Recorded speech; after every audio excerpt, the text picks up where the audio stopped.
Hello everyone, it's Shane Kanto, your Wasteland reviewer, and welcome to the Wasteland, my weekly show where I take a deep dive into a particular film, and it is the summer of 2024 as we're getting through this long list of John Ford films, and we're getting into post World War II. Yes, we're getting into the late 1940s. It's very exciting.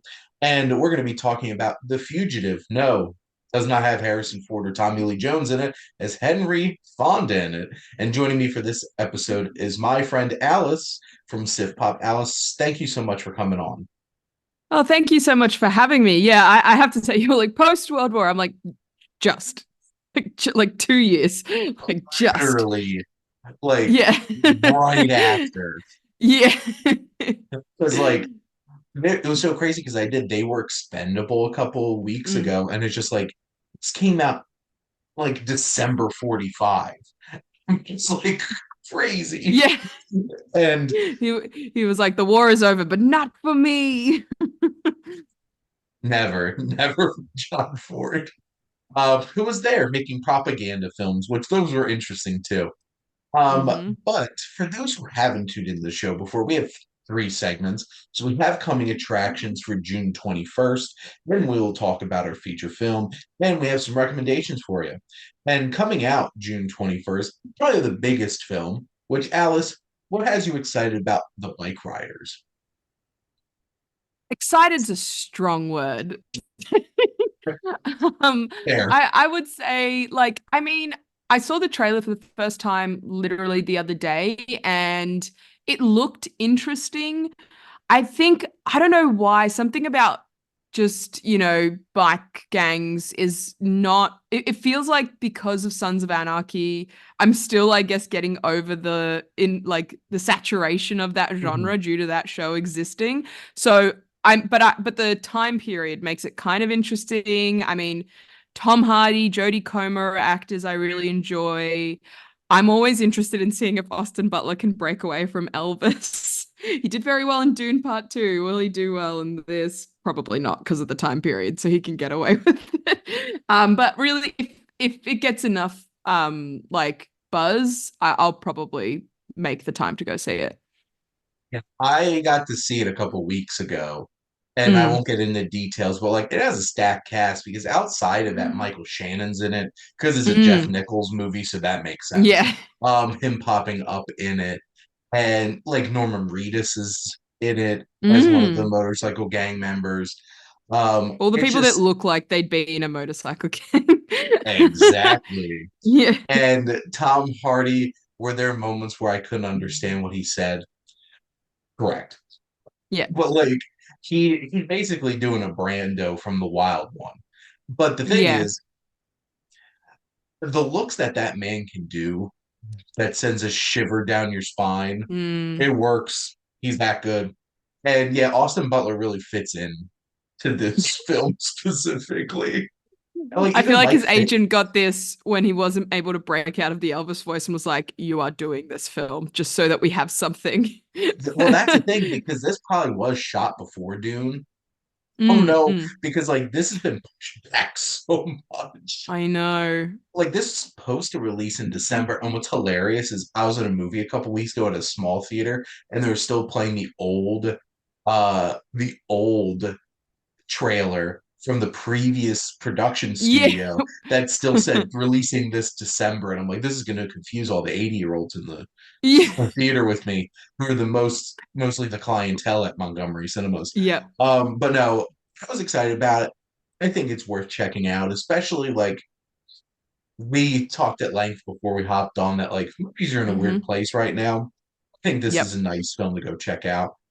We do also have an exorcism movie with Russell Crowe that's not it's not about Amor, but I'm just like, why? Why is he making more exorcism Clearly, movies? this man is going through something. I don't know what it is, but he's going through some sort of religious, like, I don't know, epiphany, I guess. But he specifically only wants to deal with exorcism. So maybe, maybe Was The he's Pope's like, Exorcist a good movie? No.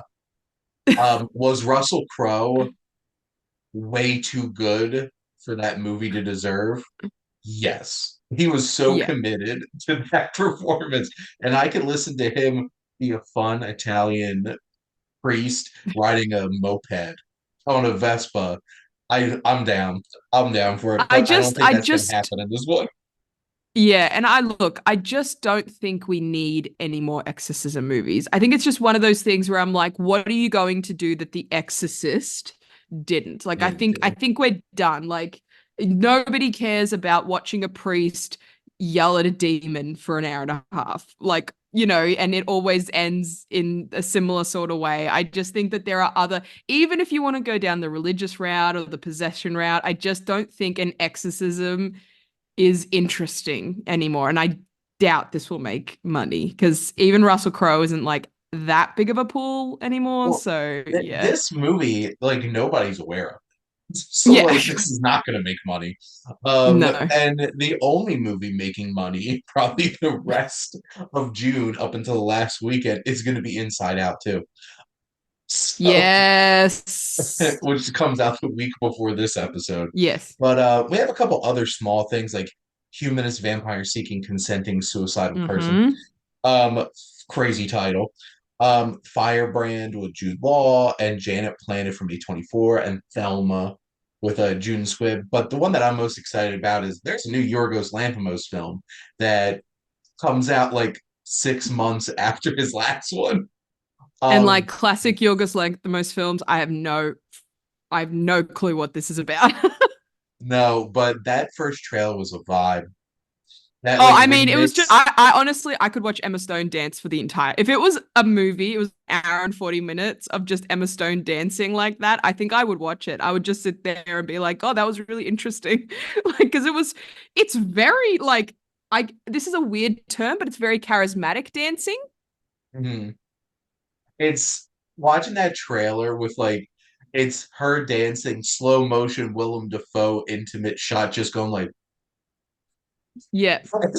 camera's just holding on him and then that slap and then the trailer incorporates the slap sound Yeah. into the beat. I'm just like, wow, this was a great trailer, but I have no idea what the hell this movie's supposed to be about. And the posters make me uncomfortable in perhaps the best way because again it's very Yorgos Lanthimos and like I trust specifically in his partnership with Emma Stone. Like I don't necessarily always trust him on his own because that's how we got The Killing of the Sacred Deer, but I do trust him when he partners up with her because every time so far 2 out of 2 times it's been Oscar winning. So I feel like she It's wouldn't have signed on so quickly unless they were like, well, we have to do this.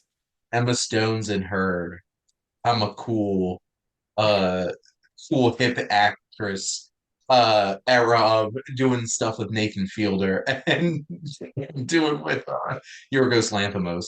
So there's some weird stuff on the horizon, and I'm about it.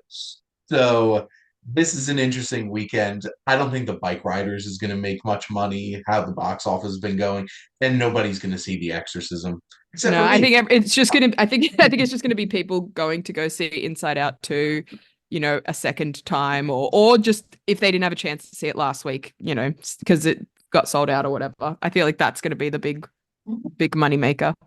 I looked at my closest movie theater, AMC Marlton, and they're an 8 screen theater. So like they don't have a ton of movies. 80% of the screens this weekend are Inside Out 2, If, and Garfield. I'm like, Oh the kid Lord, you don't even. I wouldn't want to go near a movie. kids on parade this weekend in terms of like Oh, just all sticky theaters. it's all family content all around. And I think like Kingdom of the Planet of the Apes has like 3 show times in a Yeah. day. And Like Furiosa would have like the last one. no, Furious is out. Already? Oh, that's so depressing. It is depressing. No, Bad Boys, Ride Oh, or Die. It's the other one. oh. What, So if you, based on our conversation we had before we did this, why is there a fourth one? Nobody wanted it. Apparently, a lot of this people was to wanted it, but revive I didn't Will want it. Smith's career, Yeah, because 100%. this is the thing that's going to revive his career. Oh, It made dearie money. me. It made its budget back already opening weekend worldwide. I didn't So want it to revive. It's not that I don't like. I just don't want Bad Boys 4 to make lots of money. Bad Boys 5 is going to happen now. Uh, please, it's just the dads. It's the dads of the world. The dads and the For, granddads. Stop it. for sure. Stop giving money to this sort of stuff. Stop it. Dads need movies too, Alice. This is what they're going to go see is aging Will Smith, who like doesn't look like he's aging too bad, and then Martin Mm-mm. Lawrence, who definitely looks like he is aged. Poor Martin Lawrence. So you have to stand next to Will Smith this whole entire movie and not act like you look like you're 30 years older than him. It's because he's the funny Anyway, one. So he gets a little bit of a pass. And then Will yep, Smith has movie star, quote unquote, money. yes. Martin Lawrence has to That's be the the difference fun one. between comedian money and movie star money right there. Exactly. But we're here to talk about The Fugitive from Yes. 1947. And this is based on a Yes. 1940 novel, The Power and the Glory by Graham Greene. This was completely shot in Mexico. The vast majority of the crew were actually Mm. Mexican, which was interesting, As the opening narration tells you. which I'm like, why is there like a meta narrator coming in and Yeah. telling us shit about this movie? And Ford was actually helped directing this by Mexican director Emilio Fernandez. John Ford said some very kind things about the Mexican crew. I don't know if he would phrase it like he did today, but they were nice comments. They were meant in a good way, which basically, long and short of it, is like they work really hard. It's like Yeah. you put them on a film, you're gonna get stuff done quick. And it's just like, great. Thank you, John Ford. Yep. So, but Alice, what were your general Hmm. thoughts on Priest on the Run in Mexico? Yeah, it look, I think because of the fugitive, the one, the actual one, the one everybody knows, the Harrison Ford and Tommy Lee Jones Yeah. one. I think it always makes you think of a very specific kind of film now. Like I think Mhm. that term has really. So I'm going in, I'm like, "Ooh, is this like an on the run blah blah blah." And then it's a pretty calm fugitive movie. Gonna Yes. lie. Like there's not a lot of being a fugitive going on. But overall I think it started off stronger and then I lost interest about halfway and I really tried to find my way back. And then I could see what was attempted at the end, but I didn't care about any of the characters. So that's my roundabout overview. Like, would I watch it again? No. I think the interesting part of the legacy of this film is that this was considered one of the last auteur films Mm, of John Ford because mm. this film And one of his definitely, personal favorites, apparently. mhm, yep, this one looked great. It shot great. There's some beautiful Mm. shots Oh, the cinema. throughout this film. Well, that's really pulled me in at the beginning was just the cinematography as at the of the very very starting scene. Mhm. I was like, oh, he is using light. He is using shadow. Well done, sir. I kept at the very beginning. I kept remembering the end scene of The Fablemans, where like the guy who plays Yeah. John Ford talks about the horizon. It's like it's at the top or it's at the bottom. And I was like, yes, I see that. Yeah, every time I watch any of these John Ford films now, I just imagine David Lynch as Yeah. John Ford, just being like horizon in the middle of the frame, boring as shit. Yeah. But like this had this had a lot of influences from German expressionism, which is Hmm. very interesting. Like Yes, it felt very you like M. you don't Very think Fritz like Lang. John Ford, you wouldn't expect somebody like John Ford to be like, yeah, I was really about that German expressionism. It's just like, Post-war. and it's just like interesting. Yeah. Because what I didn't even think about that piece, but that is very interesting. Post World War II, we just fought the Germans, but damn, do I love their movies. Um, but it's like one But of their those way kinds. with shadow, you just can't deny. Well, that's the thing because like this is very noirish in Mm. ways that like it's steeped in shadow, and there's a lot of great scenes in terms of how it's shot. I think one of the Mm-hmm. scenes that hit to me the most is like there's a desperation in our main Mm. character played by Henry Fonda, and he's just trying to get wine so he could do his, priestly thing. That was probably the best scene of the film by far. It was the one I was most engaged in because like I could Yes, feel his like I was really panicked myself. the A plus acting of Henry Fonda in that Yeah. scene He just was was like, just let me solid. take the wine. Just let me go. You saw it, you felt it, you felt the Mm-hmm. desperation, Mm-hmm. the dejection as the scene kept going on. It's like a guy straight up reaching in, grabbing the wine bottle out of his coat and pouring more of the wine. And like that really captures because like you're right, this is not a fugitive film that you would expect. This isn't a criminal on the run, or even Mm. he's an accused criminal because Yeah. like being being religious is against the Is law. bad. Yeah. So this is like very 1940s. It's like religion is being persecuted. I know. That is Those the poor idea of this film. Catholics. Them poor Catholics. Yeah. And you have Henry Fonda just acting is fantastic. That scene is so it just keeps ratcheting up the tension Mm. because you're just like, oh my God, is he gonna get any of this wine out of here? Just so that he could do the sacrament. I'm just like, Yeah. let the man do it. And like obviously you can't say like this is for priestly duties because then they're like, Yeah. which is funny because like this guy's like illegally distributing liquor, and it's just like, well, I can't tell him I'm a criminal too. Oh, Yeah. it's But one they of those also things. communicate that nobody really cares about the liquor ban because there's that whole bit where the like the military whatever they are go into that cantina and then all just she just like lifts the poster and brings out the alcohol and every And like they're like, nobody cares. Yeah, and everyone's having a good time. It's just like religion's the big taboo and being a priest yes, is like the big thing. And yeah, I totally agree with you. I think Henry Fonda is the only reason I was as captivated. I think Henry Fonda and the like lieutenant character, I think there yes, was definitely something there and I think that that was like he was the other character I was really interested in. I just don't think and I think what's happened as well is that I'm very spoiled by modern filmmaking, which obviously has been inspired and has come from films like these. So and it's only been improved upon as a result. And so as a story left a little to be desired because there were so many elements where I'm like, oh, this would have been interesting. Like, for example, the lieutenant and the main woman's entire relationship, it set up as this huge thing, and then it never really goes anywhere. It's just like, oh, I guess I have a child. And she's like, yes, I was kicked out. And there's just these really interesting moments. Like, for example, another moment I was really impacted by was when they were taking the hostages from the village.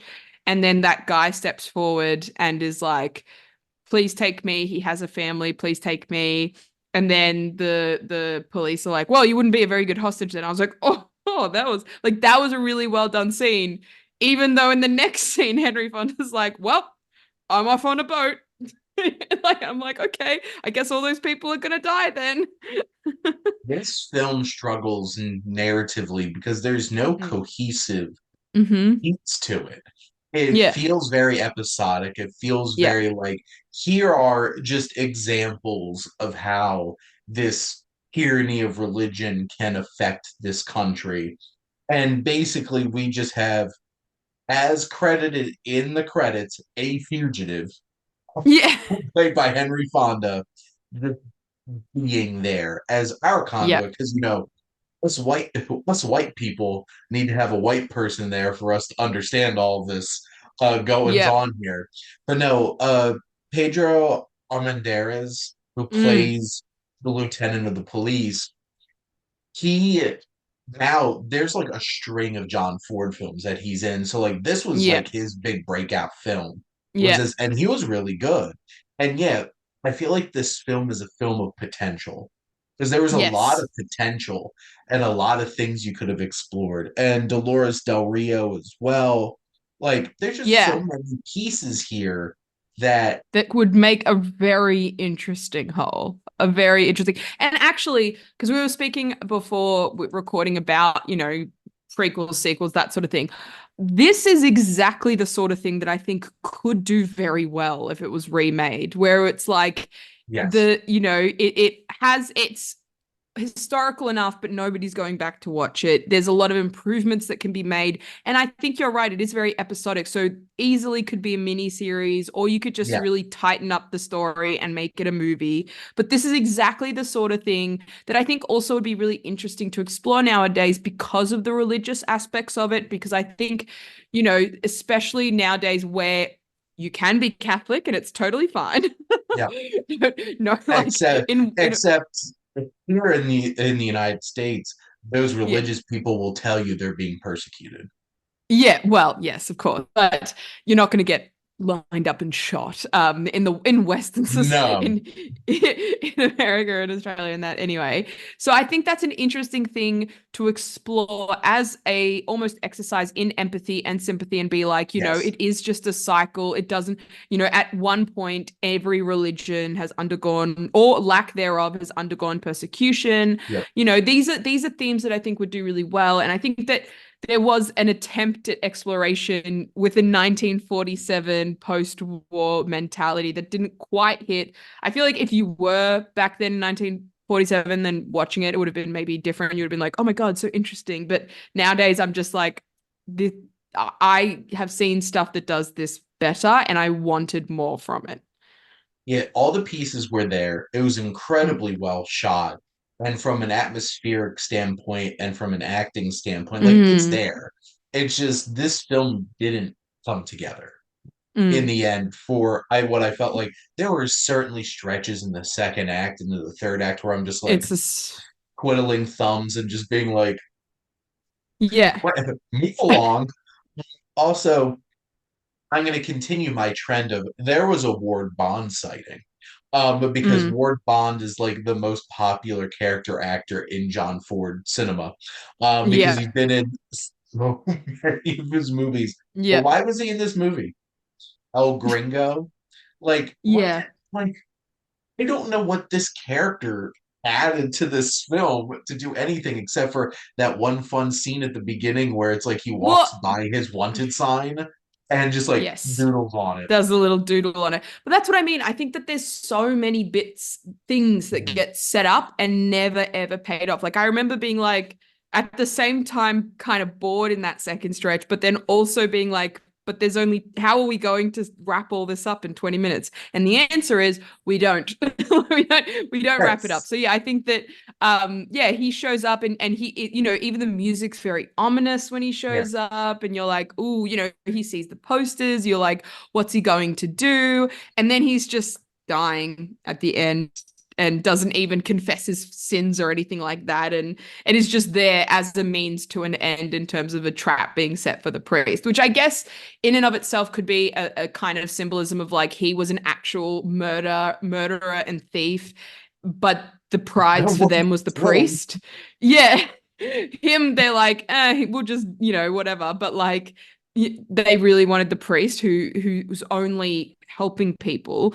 And again, I think another interesting thread that I wish had been actually explored was this idea that he says at the end where he's like, I may be a priest, but I'm also just a man. Like I'm fallible. And he does talk about how he's cowardly and he just wants to go home. But because he's a priest, he keeps getting pulled into all these situations, and people either trust him or hate him, no matter what. And again, I don't think it really gets like really explored because he kind of keeps life. It just feels like life just keeps happening to him, where he's just like for example, when that boy pulls him aside when he's about to get on the ship, and he's like, "Come, you have to. It's important. They're gonna die." And he's just like watching the ship leave, and I'm just like, you could have just left and gotten on the ship. But somebody needs help. Yeah, Super fugitive. Um, super priest. exactly. This film was one of those kinds of things where it's just like if this had a tighter story and a Yeah. more meaningful, propulsive story to a point, like this had all the elements there to really make a Mm. great film. Mm. And this is probably one of the reasons why this one's kind of fall by the wayside in Yeah. modern times, because like this is no the searchers, this is no stagecoach, this is not one of the ones that people know today. And also doesn't No. help that The Fugitive came out in the early 90s, which that's iconic at this point. So like this one just forgotten to history, Yeah. which also Yeah. coming in 2025 from Angel Studios, from the director of Sound of Freedom and Cabrini. It's The Fugitive. I It's know. that's Stop what I calling would. your movies The Fugitive. Oh no, that's what I would imagine the remake of this to be. I feel like Yeah. Angel Studio would be all Oh, over this right yeah. now. It's like Yep. oppressed Catholic people, and it's just like, damn, No, this is but they our wouldn't. stuff. No, they wouldn't because it's oppressed Mexican Catholic people. They'd change it so. But the priest is white, so Yes. I will say something I didn't expect, but in a positive way. I was quite impressed that at least a significant amount of the actors were actually Hispanic. yes, I sat down and as soon as I read something Mexican state of Tabasco, I was like, first of all, color me ignorant. I did not realize Tabasco was an actual state, but that makes sense. And I was a bit like, oh, you learn something new every day. Second of all, here we as soon go. as I read Mexican state, I was like, oh dear, oh dear. How many people in brown face are we going to get?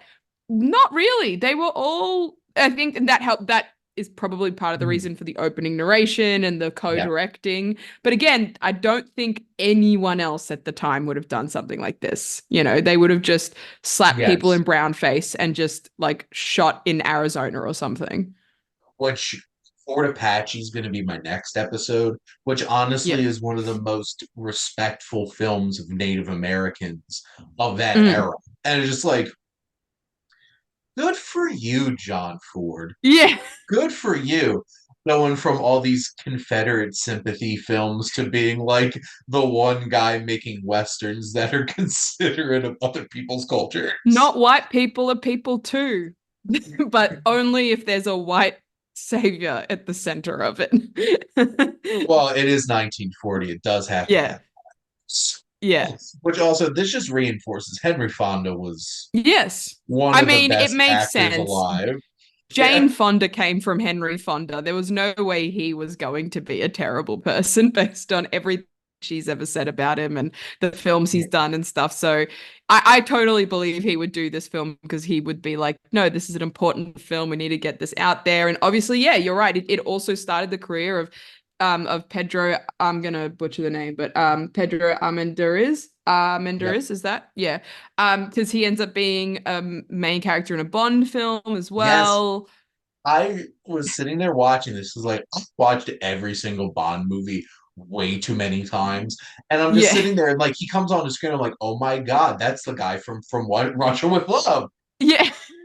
Just like, and then I looked at his IMDb. I'm like, all John Ford films. I'm like, Yeah. this is where it all began. And James Bond. Yeah. And then James Bond. Yeah, Now exactly. that's The Fugitive. Um, Mm-hmm. I don't know if I would 100. I don't think I'd recommend this to most people, but like if Mm, this is like you like that old kind of cinema, Don Ford type mm. film, so like I think you will enjoy this movie. Yeah. But we have other recommendations for you. So Alice, what would you Yes. like to recommend to everybody? So I like every other woman and also not woman in the world is absolutely obsessed with Bridgerton, specifically season 3 right now, and is dying because they made us wait a month in between parts, cruelly, cruelly so. And like everyone else in the world, I'm also deeply in love with Nicola Coughlan, who is just very, very quickly becoming one of my favorite actors out there. And so, in an attempt to fill the space, I binged all of Derry Girls, which is also on Netflix, at least in Australia, but I feel like it makes sense. It's also on Netflix everywhere.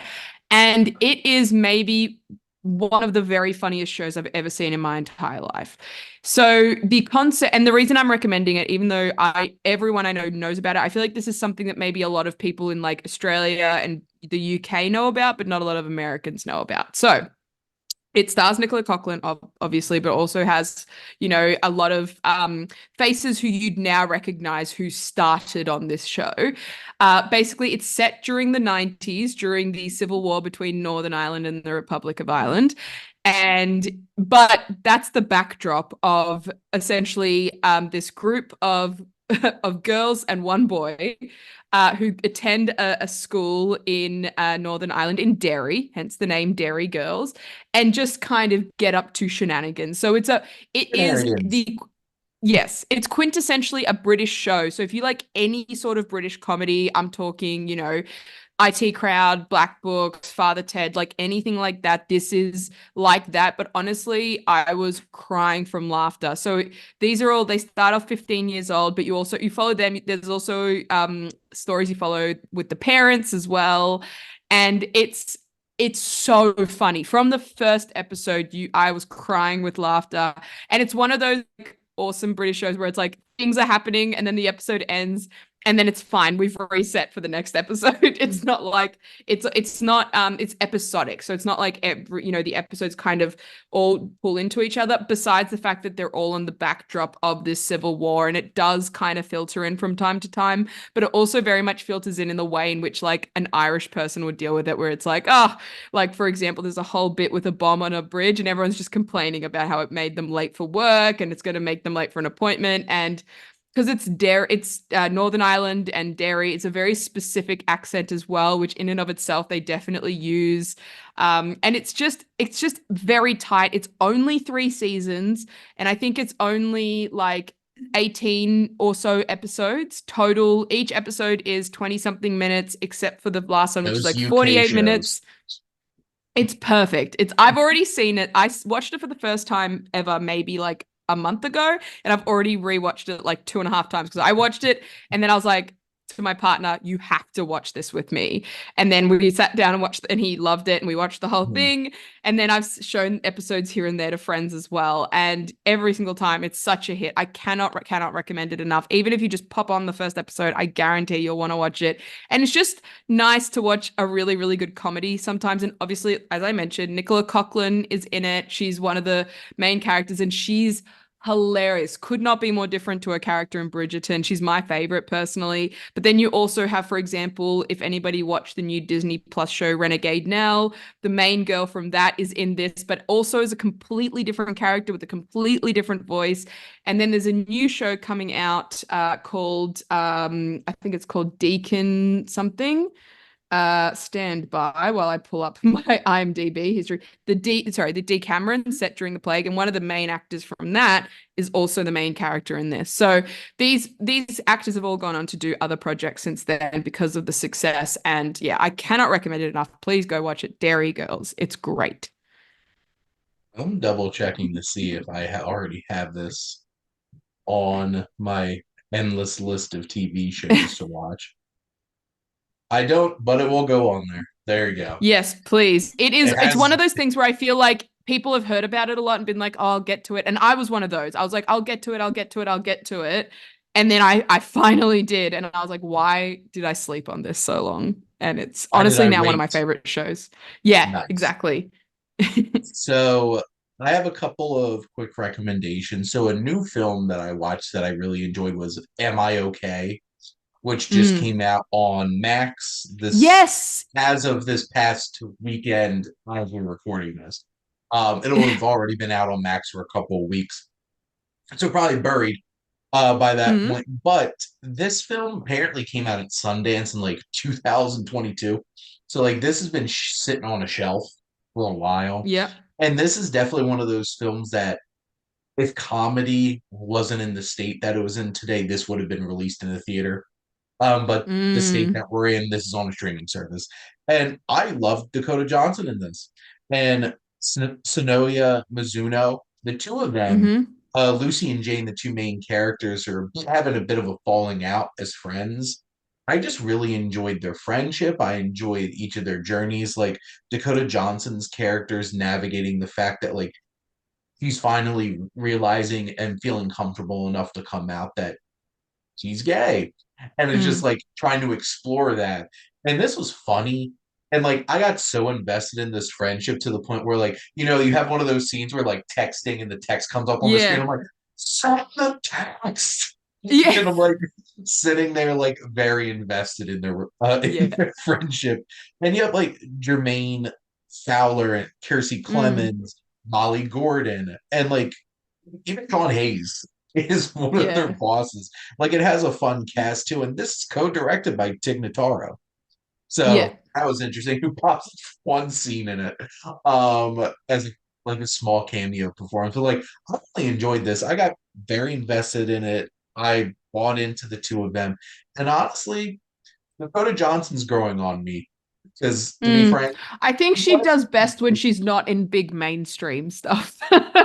Like she's one of those nepo babies where I'm like, I can see your talent. And I also enjoy your interview vibe because you're so direct. And I do enjoy that. She doesn't deny who she is. And I can see she has talent. She just keeps picking every now and again some truly, truly awful shit. And so whatever. I'm like, just stay in your indie lane and Yes, you'll be happier because she never enjoys the mainstream stuff. You'll be happier, we'll be happier, and everyone it'll be great. I feel like the one film that really got my attention first was probably Bad Times at the El Royale, which like it's an Mm. ensemble piece, so Mm. she's not like a big focal point in the film. Like Jeff Bridges and Cynthia Erivo are Mm. much bigger of focal points, and also everybody remembers Chris Hemsworth leading a Yeah. cult before he did as Dementus in Furiosa. But like Dementus I really Jr. Yeah. liked her in that. I'm like, Mm. maybe I was wrong. Mm. Maybe. And then you do get shit like Madam Web, and you're just like, stop doing stuff like this. Well, it's just Um, like, for well, that's example, also like Sony's even fault. Stop doing shit like this. that's true. That's true. And I mean, like, look, and I mean, you didn't love The Social Network because that's technically like one of the first things she was. It's Yeah, that one very scene. small, but Yeah, yeah, that one scene where she's had sex with Justin Timberlake. yeah, But like, I agree. Like, for example, even Suspiria and like, even her role in The Lost Daughter was by far the most interesting part of that film for me. Like, I found her yeah, so compelling in that movie. And that's saying something when you're in a movie with Jessie Buckley and Olivia Colman. Like, she was yes, the one pulling focus, and she's such a small part in comparison, but she does really well. And so, yeah, she just does these things every now and again. And then I'm just like, whatever the instinct is that makes you do things like this, just follow that instinct. And you don't need money. You're fine. You're the stepdaughter of Antonio, not the stepdaughter. Yeah, stepdaughter of Antonio Banderas. Your dad is Don Don Johnson, Johnson. and your mum is So, Melanie Griffith, and your grandma is Tippi Hedren. You're fine. Just take the indie roles, please. you know, you know what? Suspiria, I'm probably Mm. way higher on that movie than a lot of people are. That movie messed me up. But like, Have you that had you seen also the original when you watch the new one? Okay. totally different vibes. Yeah. Dario Argento and Luca Mm. Guadagnino, totally different vibes. Yeah. Fair. Yeah, Totally different vibes.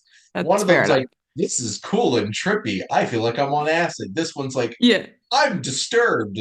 Yeah. Oh, I mean, but all of Luca Guadagnino's films, to be fair. Tennis, and but disturbing. Love, but disturbing. disturbing. Gay love, but disturbing. Ballet, but disturbing. Challengers, sexy as hell. Yeah, But like, wow, these people but are disturbing. But disturbing. they're this love triangle is disturbing. Yeah. Too much ambition. And Yep. so one film that I watched off of my watch list randomly was The Dark Mirror. And this is a 1946 psychological thriller. Um, Oh.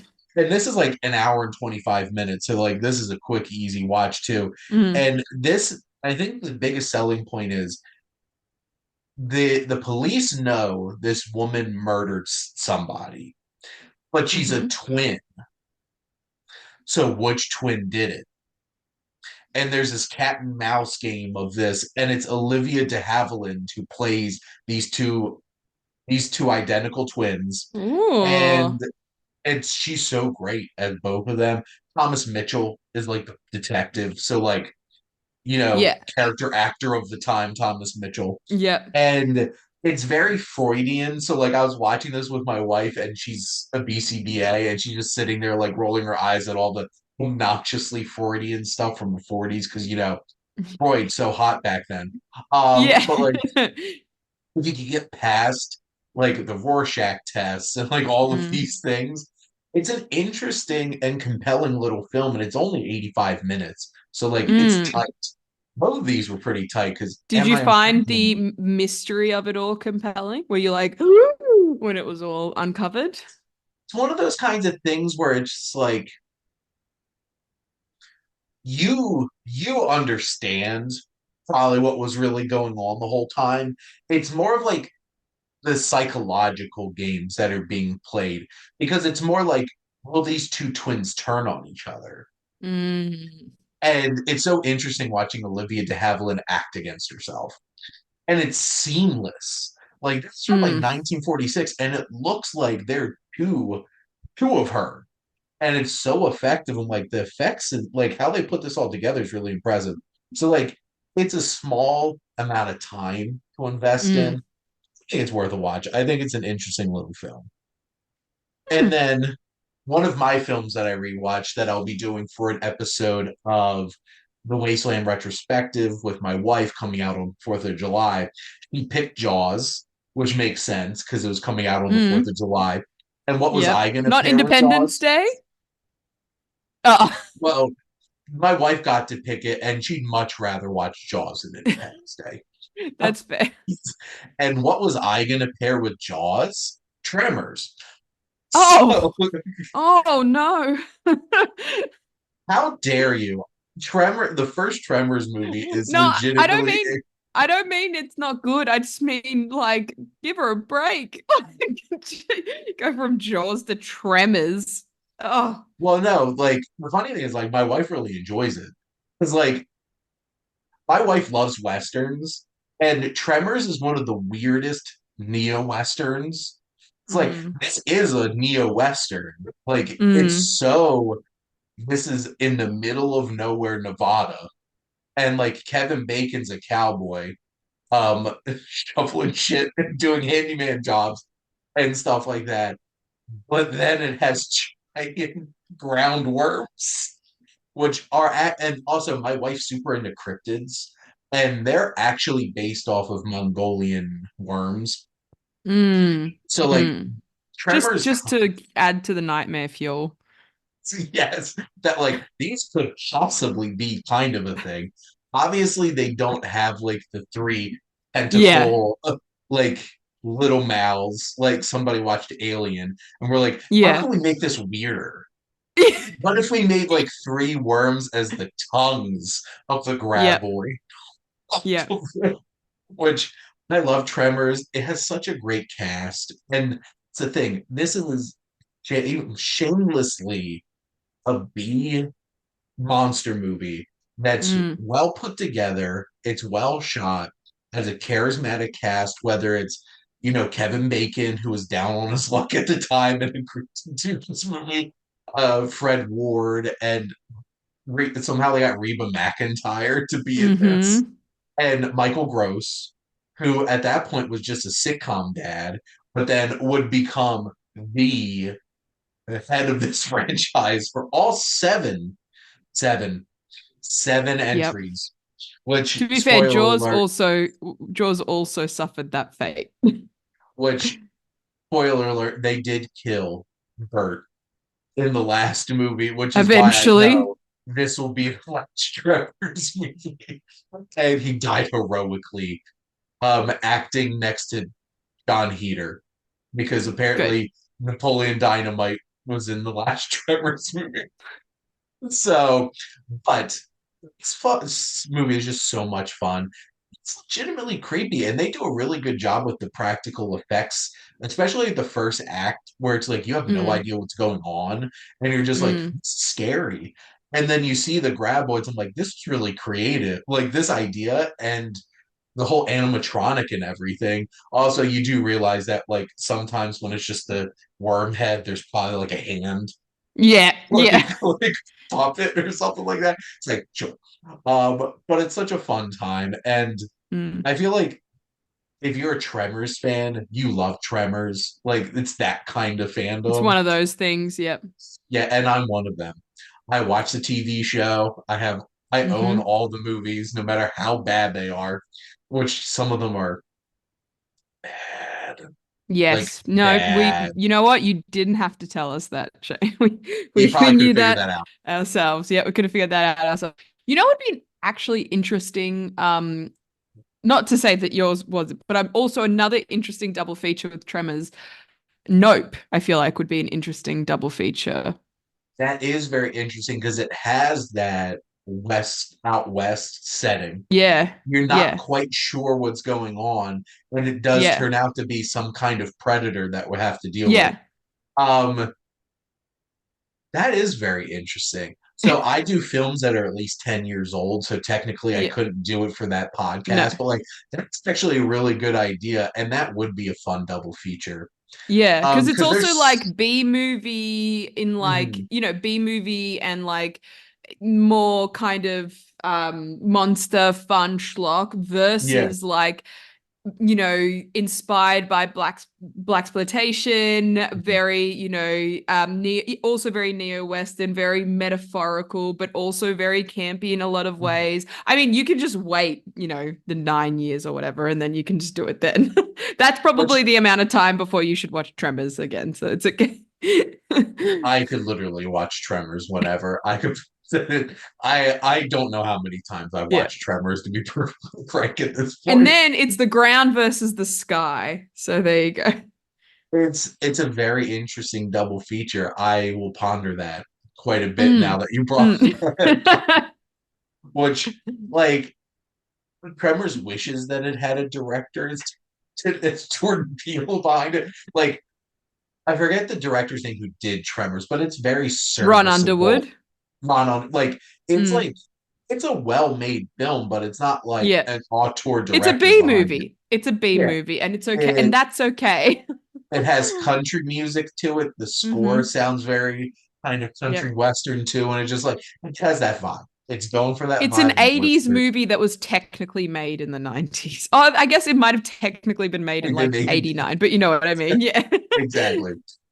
But that's another episode of Welcome to the Wasteland. Alice, thank you so much, as always, for coming on and talking movies with me. Oh, I absolutely adore it every time. We'll come back anytime. Awesome. And Alice will be back for another John Ford movie at least. But thank all of you out there for always tuning in and supporting your Wasteland Reviewer.